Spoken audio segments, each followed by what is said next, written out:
Art মাইনেরই ছাত্রী মান্তাসা খাতুন কবিতা পরিবেশন করবে। পাশাপাশি গ্রাম শ্যামনগরের বাড়ি। আসসালামু আলাইকুম রহমতুল্লাহি বারাকাতুহু।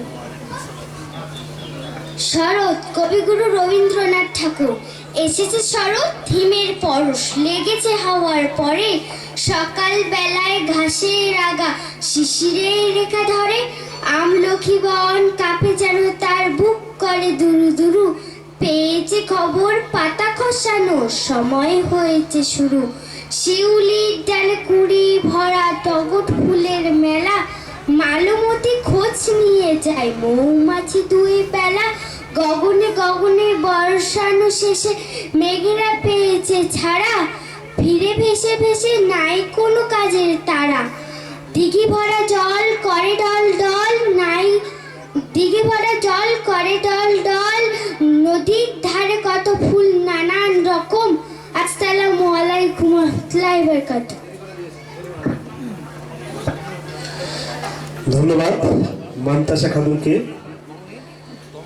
আমরা খুবই ধন্য আমাদের মাঝে উপস্থিত হয়েছেন প্রাক্তন বিধায়িকা মাহমুদা খাতুন মহাশয়া, মাহমুদা বেগম। উনি খুব কাছের মানুষ। আমি বয়সের অতি ভারতের জন্য হয়তো চিনতে পারিনি, আগের থেকে একটু স্বাস্থ্য কমে গেছে। আমি অধম আনারুল ইসলাম। তো যাই হোক, আমরা আমাদের যে সমস্ত গুণীজনকে আমাদের এই ক্ষুদ্র অনুষ্ঠানে আহ্বান দিয়েছিলাম, তারা প্রত্যেকেই আমাদের এই আহ্বানে সাড়া দিয়েছে। অনেকে রাস্তায় আছে, অনেকে এসে পৌঁছে গেছে। সময় সংকুলনের জন্য অনুষ্ঠান আমরা অতি সংক্ষিপ্ত আকারে আপনাদের ছেড়ে দেব। আপনারা আমাদের শেষ মুহূর্ত পর্যন্ত সাক্ষী থাকবেন, এই উচ্চাসা, এই আবেদন আপনাদের প্রত্যেকের কাছে রাখছি। আমাদের কাপড়ের বেড়া, হয়তো বেড়া ডিঙ্গিয়ে বাতাস তেমনটা আসে না, যদি আসে আপনাদের কাছে যথেষ্ট সেই প্রতিরোধ করার শীত বস্ত্র আছে। আমরা আজকের এই প্রাকৃতিক দুর্যোগের সঙ্গে যে শুভ মুহূর্তটা কাটিয়ে দেব একটা অন্য মানসিকতায়। এর জন্য আপনাদের প্রত্যেকেই যারা যারা এসছেন, আমাদের এই অনুষ্ঠানের সূচি অতি সংক্ষিপ্ত আকারে আছে। আমাদের ছোট কুশীলভরাই এখানে বেশি পরিবেশন করবে। আমাদের অতিথিদের কিছু কথা হয়তো আমরা শুনবো। এই করে আমরা আজকের এই অনুষ্ঠানের মুখ্য উদ্দেশ্য আপনারা জানেন যে আমাদের এখানে যে আবাসিক হস্টেলিং প্রথা আজকে দিয়ে আমরা আনুষ্ঠানিকভাবে শুরু করছি।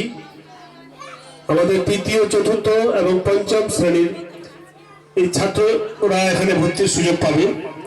আমাদের এই এলাকায় সেই সুযোগটা ছিল না। এখানে আমাদের দিনা পাবলিক স্কুল করেছে। দিনা পাবলিক স্কুল সাজ্জাদ মহাশয়কে অশেষ ধন্যবাদ আমাদের এলাকার পক্ষ থেকে।